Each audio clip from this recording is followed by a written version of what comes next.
وہ جو اول اور آخر ہے اور موت اور عالم ارواح کی کنجیاں رکھتا ہے، یعنی خداوند یسوع المسیح کے نام میں آپ کی سلامتی ہو۔ یہ بات آپ بخوبی جانتے ہوں گے کہ بائبل مقدس دنیا کی سب سے زیادہ پڑھے جانے والی کتاب ہے۔ یوں تو اس کی کئی ایک وجوہات ہو سکتی ہیں، لیکن اس کی جو سب سے بنیادی وجہ ہے وہ یہ ہے کہ لوگ جب اس کتاب کو پڑھتے ہیں، بائبل مقدس کو پڑھتے ہیں، تو وہ اس کے ساتھ کنیکٹڈ محسوس کرتے ہیں۔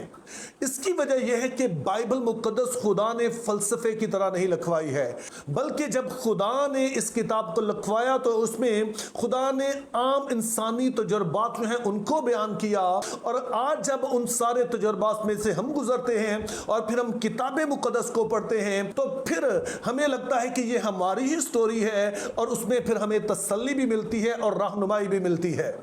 تو میں بھی آج آپ کو ایک واقعہ سنانا چاہتا ہوں، اور یہ واقعہ دراصل ایک کلیسیا کا ہے جس کا نام سمرنا ہے، یا انگلش میں اسے سمرنا کہتے ہیں۔ تو آئیے پہلے ہم مکاشفہ 2 باب اور اس کی 9ویں اور 10ویں آیت کو پڑھتے ہیں، اور پھر ہم غور کریں گے کہ کس طرح سے ان کا یہ تجربہ جو ہے وہ ہمارے لیے تسلی کا باعث بنتا ہے۔ میں تیری مصیبت اور غریبی کو جانتا ہوں، مگر تو دولت مند ہے، اور جو اپنے آپ کو یہودی کہتے ہیں اور ہیں نہیں بلکہ شیطان کی جماعت ہیں، ان کی لان تان کو بھی جانتا ہوں۔ جو دکھ تجھے سہنے ہوں گے ان سے خوف نہ کر، دیکھو ابلیس تم میں سے بعض کو قید میں ڈالنے کو ہے تاکہ تمہاری آزمائش ہو، اور 10 دن تک مصیبت اٹھاؤ گے، جان دینے تک بھی وفادار رہ، تو میں تجھے زندگی کا تاج دوں گا۔ اب اس حوالے کا ایک ایک لفظ اتنا اہم ہے کہ ہم کئی گھنٹے کی سٹڈی صرف اسی کلیسیا پر تیار کر سکتے ہیں، لیکن چونکہ ہمارا فارمیٹ یہ ہے کہ ہم نے بہت ہی مختصر وقت میں بات کو کور کرنا ہوتا ہے، تو میں آپ کی توجہ صرف 2 باتوں کی طرف لگانا چاہتا ہوں جو قدرے اس حوالے میں مجھے عجیب لگتی ہیں۔ پہلی عجیب چیز یہ بتائی گئی ہے کہ یہ غریب کلیسیا ہے۔ یہ عجیب کیوں ہے اس پر ابھی ہم بات کریں گے، اور دوسری بات یہاں کہ یہاں پر یہودیوں کو شیطان کی جماعت جو ہے وہ کہا گیا ہے۔ تو آئیے پہلی بات پر غور کرتے ہیں جو کہ ہمارے نزدیک عجیب ہے کہ یہ کلیسیا غریب ہے۔ اب جب ہم اپنے آپ کو دیکھتے ہیں تو شاید کلیسیا کا غریب ہونا ہمارے لیے کوئی اتنا عجیب نہ ہو، لیکن ہم نے یاد رکھنا ہے کہ جو سمرنا کا شہر تھا یہ ایک پورٹ سٹی تھا، یعنی یہاں پر بندرگاہ تھی، ٹھیک اسی طرح سے جیسے کہ ہمارے پاس کراچی ہے، اور ہم جانتے ہیں کہ اس طرح کے شہر جو ہوتے ہیں وہاں پر بہت زیادہ تجارت ہوتی ہے، وہاں پر روزگار کے بہت سارے مواقع ہوتے ہیں۔ تو پھر سوال یہ ہے کہ یہ کلیسیا غریب کیوں ہے؟ اس کا تعلق جو ہے دوسری عجیب بات سے ہے کہ جہاں پر یہودیوں کو کہا گیا ہے کہ وہ شیطان کی جماعت ہے۔ اب ظاہر ہے یہ عجیب بات ہے چونکہ ہم جانتے ہیں کہ بنی اسرائیل یا یہودی جو تھے وہ خدا کے لوگ تھے، وہ یہوہ خدا کی عبادت کرتے ہیں، لیکن یسوع مسیح جو ہیں انہیں شیطان کی جماعت کہتے ہیں۔ ایسا کیوں ہے؟ تو اس بات کو سمجھنے کے لیے ہمیں جو یہودیوں کے اور مسیحوں کے آپس میں تعلقات تھے ان کو سمجھنا ہوگا۔ اب جب آپ اعمال کی کتاب پڑھتے ہیں تو وہاں پر آپ دیکھتے ہیں کہ جو مسیحی تھے وہ عبادت خانوں میں جاتے، وہ ہیکل میں جاتے، اور وہیں پر پالوس جا کر مسیح کی منادی بھی کرتا، اور وہاں تک ہم دیکھتے ہیں کہ سب کچھ ٹھیک ٹھاک چل رہا ہے۔ اور اس کا سبب یہ تھا کہ شروع میں مسیحیت کو یہودیت کا حصہ ہی سمجھا جاتا تھا، مسیحی خود بھی یہی سمجھتے تھے، اور ساتھ میں جو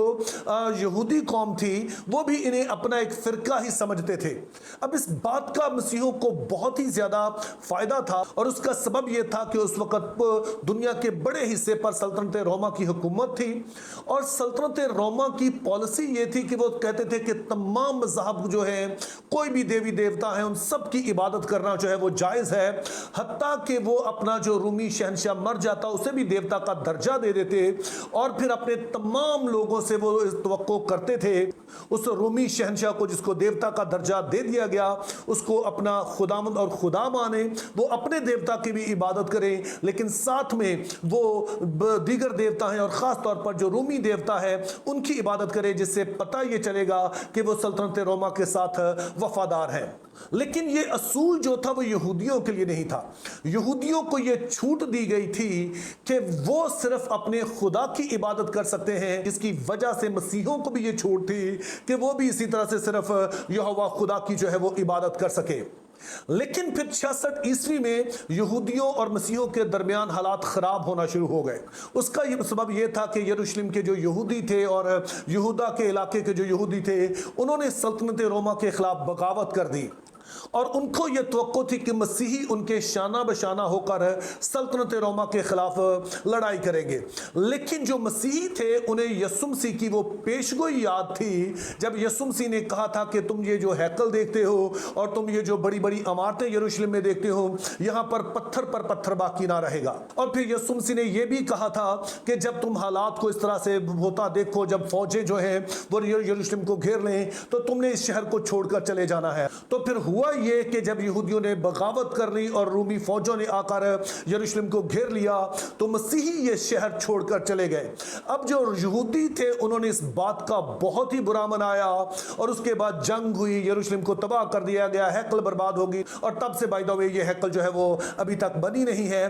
اب یہودی ظاہر ہے کہ اس کے بعد پھر سے تتر بتر ہو گئے، لیکن یہ بات ان کے ذہن میں بہرحال بیٹھ گئی کہ مسیحیوں نے ہمارا ساتھ نہیں دیا تھا، اور یوں پھر ہر گزرتے سال کے ساتھ یہ حالات جو تھے کلیسیا اور یہودیوں کے درمیان بد سے بدتر ہوتے چلے گئے۔ اور اس کے نتیجے میں پہلے تو انہوں نے یہ کہا کہ تم ہمارے عبادت خانوں میں نہیں آ سکتے ہو، لیکن اگر تم نے عبادت خانوں میں آنا ہے تو پھر تمہیں مسیح کا انکار کرنا ہوگا، تمہیں مسیح پر لعنت کر کے یہ کہنا ہوگا کہ وہ جھوٹا مسیح ہے۔ اس کے علاوہ چونکہ یہودی جو تھے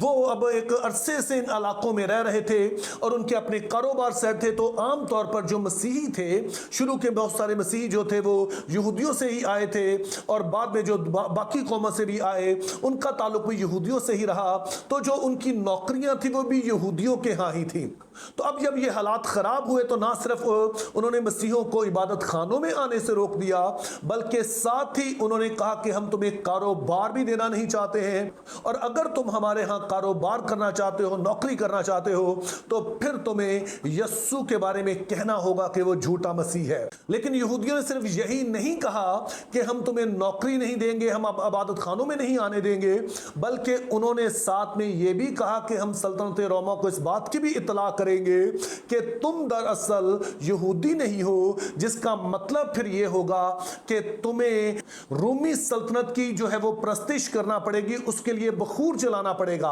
اور اگر تم ایسا نہیں کرو گے تو پھر تم رومی سلطنت کے مجرم ٹھہرو گے، اور یوں تمہاری جان پھر جو ہے وہ بھی خطرے میں آ جائے گی۔